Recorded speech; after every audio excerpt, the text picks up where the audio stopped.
Okay, before we start the video, I have an announcement that I have to make about this series. I'm going to try and keep this really short because I personally can't stand when people don't just shut the hell up and get to the video. For the last about year, probably over a year now, this series has been every single Monday. Most Monday. Things were really good for a while, but I've actually reached a point where I just feel like it's not working anymore, and that is for a few reasons. First reason, I feel like it's kind of stifling me and holding me back as a creator, and by that I mean, I can only do 2 uploads a week because of my schedule. Oftentimes I have a video on a really cool topic that I want to post, but since I only have time.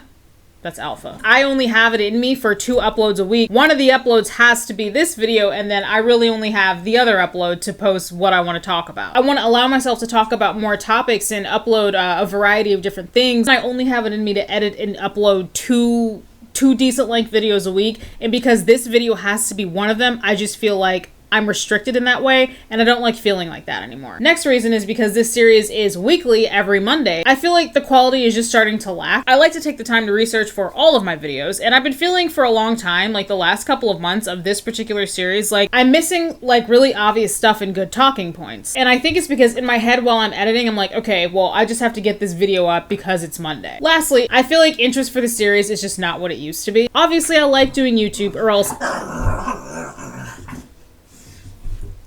What the hell is your problem? Obviously, I enjoy doing YouTube, or else I just wouldn't do it, okay? I don't do things I don't like. Not usually. As someone who does YouTube as one of my main jobs, it kind of sucks to work really hard on a video only to not have it do well analytically. I do like this series, and I do care about the series, and most important...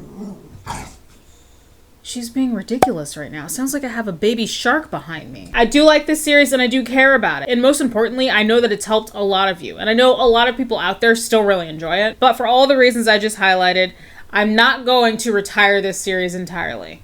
I know that's what a lot of you are afraid of. But I will no longer be keeping up with this series on a weekly basis every Monday. Probably at most, expect 2 a month. That gives me more time to make them better and make them longer because it gives me more time to collect more videos and to just make them better quality because I can research more and think about the script as I'm writing it more as opposed to just rushing through it. That is all. The series is not going away. It's just getting cut down on. Let's get to the video. Hey there, lemon slices, and welcome back to the Lemonade Stand, or welcome if you are new. My name is Brianna. I am a certified personal trainer, a big, huge biology nerd, and a registered dietitian to be. We are gathered here today for another episode of you all watching me react to Beachbody workouts while I educate you in the process. Before we proceed, if you love science-based health, wellness, and fitness education with some lulz and some dry sarcasm along the way, hit that subscribe button and join the Lemonade Stand. I would really love to have you here. Without anything further, let's make lemonade. Okay, so this first one we're going to look at. The on-screen text says test group. So I'm assuming that it is a test group for something. Maybe job 1, but I don't really know.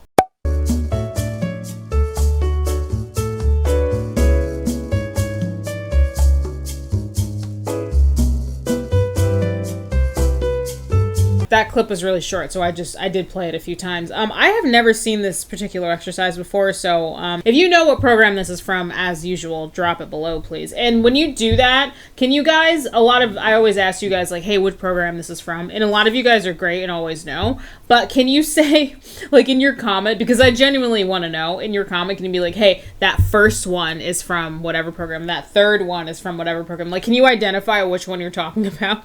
Because a lot of times you guys don't. People are just that one's from this program, and I'm like, which one? Anyway, so let's talk about what she's doing. It's kind of... I don't know what is up with this dog right now. Is this what you wanted? Alpha. Is this what you wanted? Your brother is sitting there being quiet, being a good boy, and you are just being a little baby shark. Are you done?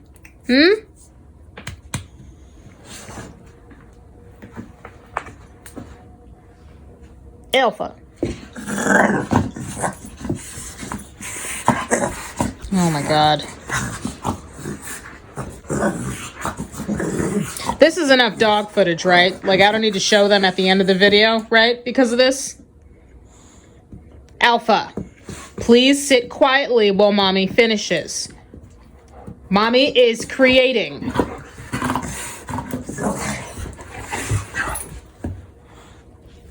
Anyway, so it's a little bit hard to see, so I'm gonna zoom in on it. Maybe I'll like lighten it up so it can help you see better. This person is on the floor and they are using what I and most of the world calls a glute band, but what Beachbody calls a power loop. It's a glute band. Like I said, it's hard to see. The band is black, the floor is black, and her pants are black. So it's kind of tough to see. I'll zoom it in. All right, so she's laying on the floor on her side, kind of propped up on one arm. And this is weird. The glute band is around the knee, around the bottom knee, and then the foot on her top leg is looped in the band, and she's, I guess, kind of doing like a glute, like a side glute kickback, or I guess it wouldn't be a kickback. I guess it would be like a side glute kick. I have actually done these before, but I've done these before, but I actually use a cable machine. Obviously, if you're working out at home, I mean, maybe you have a cable machine, but I'm making the assumption that most people don't have a cable machine. This is totally doable with a cable machine and doing it a totally different way, too. It looks really tricky because she has the band anchored on her knee. I wonder if that's hurting her knee. The band is on her knee while she's kicking it down. So her knee is kind of getting pulled. What am I trying to say? So here's what I wonder. Why is the band not anchored to a piece of furniture like a chair or something like that? Is it too much of a stretch? Hang on. Is it too much of a stretch for me to assume that people who pay for Beachbody On Demand, also have a chair? Why not anchor the band to a chair or something that's more sturdy and not like your knee? That would be a lot more comfortable and easier to do. Or I would also just recommend doing glute kickbacks like kneeling or standing up. That would probably be a lot more manageable than this. So I wanted to show you guys something that sort of mimicked the exercise we just saw that person doing. So I wanted to keep my equipment limited to a resistance band. For glute kickbacks, I actually don't recommend using a glute band because they're a little too heavy. Glute bands are designed for glute training, but they're much stronger and more stiff. So I find a rubber resistance band to be better to do glute kickbacks like this. I'm just using a stool to support my body, but you can use a chair or you can even get down on your hands and knees. It's kind of tricky, but if all you have is a resistance band, then this is the best way I can recommend to do it. Anchor it to one leg and hook it around the heel of the working leg, and then you can perform your kickback. So this next one, I don't have a demonstration for, I just have commentary, and I bet you guys, after seeing this, will know exactly what I'm about to say without me having to even say it. I want you to always be proud of how hard you're trying. So if you showed up today, you're giving it your all, whatever that is, you be proud of that. We're not here to compare ourselves. We're not in competition with each other. We're only here to be better. So I'm filming this video the day after my me trying the 4 weeks for everybody. That's what this program is that we just watched. Me trying the 4 weeks for everybody sample workout. That video's up on the channel. I can't believe how many of you commented and were like, Autumn talks a lot. And honestly, I do agree with that. Yes, she does. But that is not something that occurred to me while I was doing the program or while doing the workout. I didn't think about that, and I think the reason I didn't think about that is because I was just like trying to do the exercises. She does talk quite a bit for somebody. I mean, this is like a group fitness class. She does talk quite a bit. Yeah, and like, what the hell are you talking about? So, what do you guys think I'm going to say? Am I going to say A, I love Autumn's top, B, why the f*** are you using that ball, or C, I think I want to... The answer is B. A is also correct. Why the ball? Why? What's it for? And don't any of you say inner thighs either, okay? Why do you need to work your inner thighs at the same time you are doing a bent over reverse fly? There's no reason for it. I don't get it. Maybe I'm just stupid. Something else that's super weird to me, you guys probably saw this person in the background in the chair, and we actually met her. We met all these people in the 4 weeks for everybody when I did the sample workout. And I forgot her name. Jumana. Yeah, Jumana. You see Jumana in the background. So the reason she's in the chair is because she's doing like the modifications. By the way, I'm not blurring any of these people, and I'm not saying their names because all of these people were featured in the sample workout. That's why I'm not blurring any of them. The sample workout is posted publicly. This is not the sample workout. I know because I did it and I don't remember doing this exercise. Or maybe I did and I'm just blocking out the memory. I don't think I did though. So yeah, Jumana's sitting in the chair. She's doing the modifications, and that would be like, I guess the modifications for them would be like if you need kind of like a step down from whatever the exercise is. So that's why she's in the chair. Okay. My original question still stands though. What is that ball doing between her knees? It actually seems even more unnecessary being that she's sitting down. What if I told you guys you could do a reverse fly without a ball in between your legs? Also, you can do them without doing a weird standing up and then bending back over thing in between each rep. You can still do effective reverse flies without doing all that extra stuff. What if I told you that? Would you believe me? So do your reverse flies. You just don't need that ball between your legs. Don't be gross. And then we'll go to Starbucks and eat Oreos and we'll all have a good laugh. Let's look at this next one.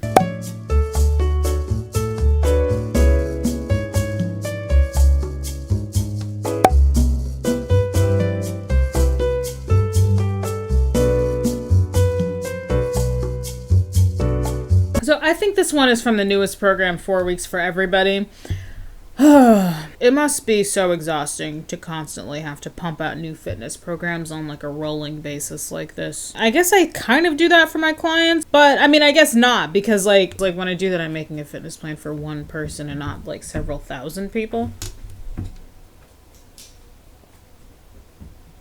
I bet that's why they have multiple super trainers on deck. I bet they like rotate with whose turn it is to come out with a new fitness program. That sounds stressful, but it's not like they're being forced to do it.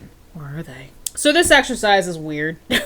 It looks like a hybrid between a neutral grip shoulder press and like an alternating leg raise V-sit thing. Honestly, I feel like these things are perfectly fine on their own, but putting them together like this is dumb, in my opinion. And the specific part that I feel is dumb is the lifting of the leg with every shoulder press. That's the part that is bothering me. Shoulder presses require a lot of core stabilization from the lower back, and if you're doing them standing up from your hips as well, then you have a V-sit, which is a pretty basic abdominal exercise. You do feel V-sits in your abs, but they are also they do also recruit your hip flexors onto their team.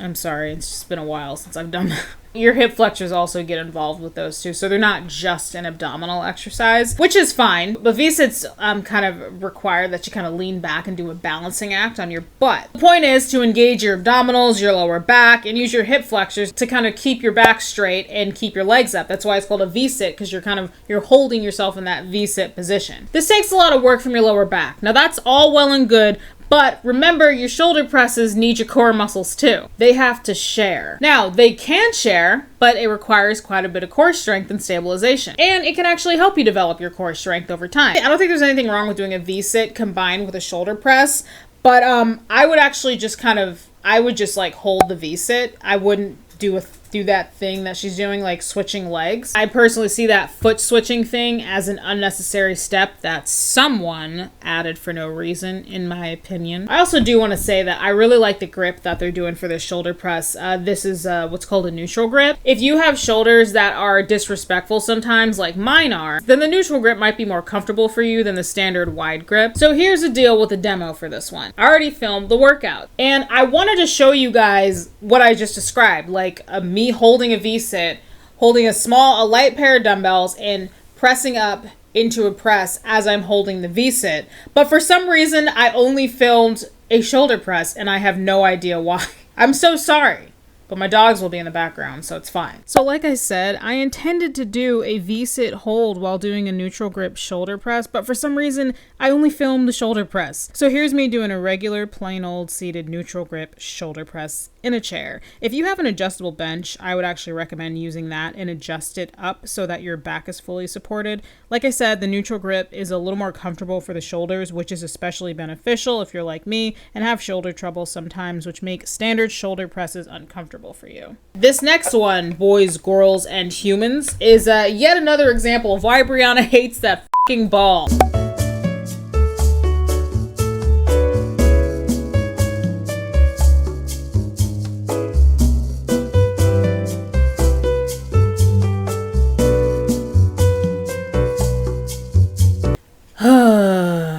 So this person is actually doing something like the exercise, not talking about the equipment, is doing something that actually reminds me of something that I call drop down push-ups. I'm not sure what the rest of the world calls them, but that's what I've always called them. I sometimes suggest this variation to clients who are working to develop their push-up strength when they're working on being able to push up their body weight from the floor. The way I do this is like I get into a high plank like you're going to do a push-up. Lower yourself down. While you're down, drop your knees to the floor. Then push your upper body back up, but with your knees still on the floor. Basically pushing yourself back up assisted. That's one of the many variations of the push-up that one can do to help develop their push-up strength and work their way up to a full push-up. Now, I have seen and heard a lot of variations that people have used in like physical therapy, personal training, whatever, to help people develop their push-up strength to build up to a full push-up. And you know what? None of those methods I've ever seen include a ball between the legs. Don't be gross. So with this one, we can kind of see the exercise on screen behind her. So I do imagine that how she's doing it is basically an assisted push-up. So doing a push-up with the knees down and then going into a high plank for a split second, which doesn't really make a lot of sense to me. Hold on, wait, let me watch. I have to watch it again. Okay, and then going into a high plank, but just for a split second, all with that ball in between the thighs, which makes no sense to me. This is giving me a headache. I don't know if I have a headache because this is the second video I filmed today, or if this is giving me a headache because it's stupid. While we're on the topic of that ball, here's a funny clip that somebody sent me. I mean, I was sent all of these. Thank you to everybody. But someone sent me this clip of a Beachbody consultant. They were using that core ball again for no reason. But what's funny is, I guess their spouse walked in the room and saw them using it, and their spouse was just laughing hysterically because he knows the ball is dumb and useless. It's funny.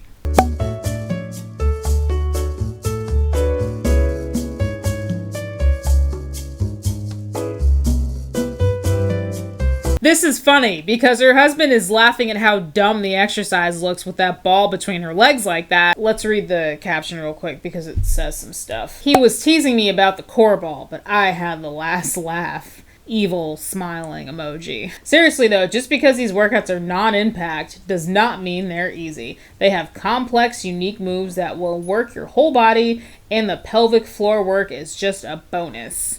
Oh, my nails look like shit. I've cleared this up before. I've talked about this a few times already, but I want to reiterate it anytime I have the opportunity to. She just said non-impact. We've heard Autumn going on and on and on about how this new program is, these workouts are no impact, blah, blah, blah. No, they're not. Pretty much all physical activity is some impact on the joints. The only form of physical activity that I can think of that is like so low impact that it's almost no impact is probably like swimming in like water aerobics. Then she says something about pelvic floor work. Is that what the core ball is doing now? Full disclosure, I'm not a pelvic floor anything. I have a pelvic floor. That's about it. I was talking to somebody a while ago who told me that they were a pelvic floor physical therapist or something like that. I hope you're watching this, and if you are, please by all means enlighten us in the comment section. Is holding that little inflatable ball between your legs like that, like just holding it in between your thighs like that, is that doing anything for the pelvic floor? Because I thought pelvic floor training was like Kegels. Or putting those little weighted balls inside the, the vagina. I hope this video doesn't get demonetized. Anyway, I'm genuinely asking the question. If you're a pelvic floor specialist out there, please, by all means, please chime off in the comments. Let's move on to the last one.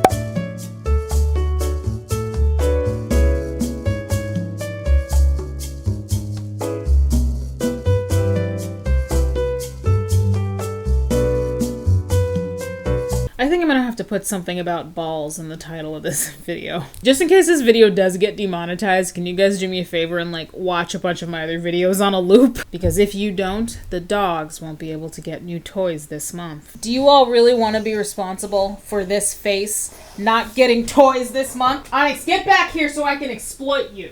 Anyway, I'm getting so sick of harping on this damn ball. Like, it's getting mentally exhausting for me. So I've said this before about the ball, but I am going to say it again. I'm not so much mad at the ball as much as I am mad at how it's being used. The fact is, and a couple people have asked me this before, is there a use for the ball? Yeah, I think there is. I don't think the core ball is a useless piece of equipment. But the way I often see it being used in these workouts, in my opinion, is oftentimes useless. Like this exercise, for example. She's doing like tricep extensions. Wait, let me see. Hold on. Oh no, those are skull crushers. Okay, yeah, those are more like skull crushers. So she's doing skull crushers. That's fine. But then she's got the ball between her calves. And then she's kind of like in between reps. She's doing this bend at the knees, which actually, what is that even doing? Like just bending at the knees like that. Maybe it's doing something amazing and I just can't tell because that ball is clouding my judgment. In this situation, if this is supposed to be engaged in the adductors, the inner thighs more, why is she holding it between her shins and not like between her thighs? Let's just cover up the bottom half there.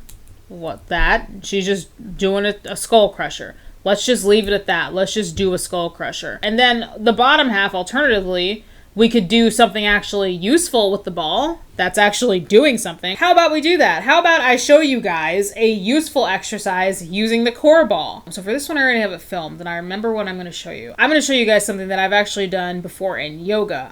In yoga, I've used the yoga block, but I'm going to use the ball. I feel like the ball is a very viable substitute for that. So that is what I will show you. Please enjoy this last one. So this is really simple but challenging. I am going to place the core ball between my upper thighs and I'm just holding it there. I'm really not squeezing it with the intent to work my inner thighs. I'm just squeezing it lightly, just enough to hold the ball in place. Really, you could call this a spin on a bicycle crunch, and adding the ball between my legs is helping me keep my legs up, which is also engaging my hip flexors. So this is very core intensive. One side at a time, I'm very slowly exhaling, and as I exhale, lifting one elbow up to point toward the opposite knee, then repeat.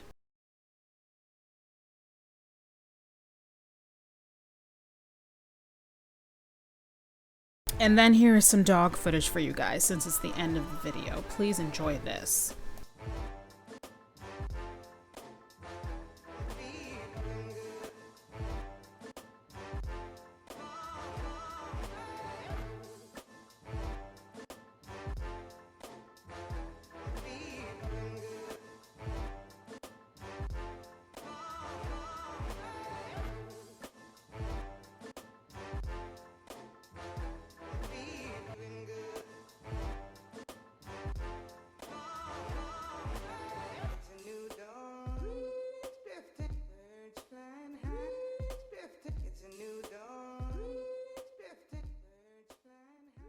In conclusion, balls. That is all. Queen Lemon, over and out. If you enjoyed this video, hit the like button. If you want to see more of my shenanigans, and better yet, my dogs, hit the subscribe button for more. Thank you so very much for watching, and I will see you guys in the next one. By the way, I feel like you guys got plenty of like dog footage during the video, so I'm just going to go ahead and shut the camera off, and yeah, please do not subscribe. Bye.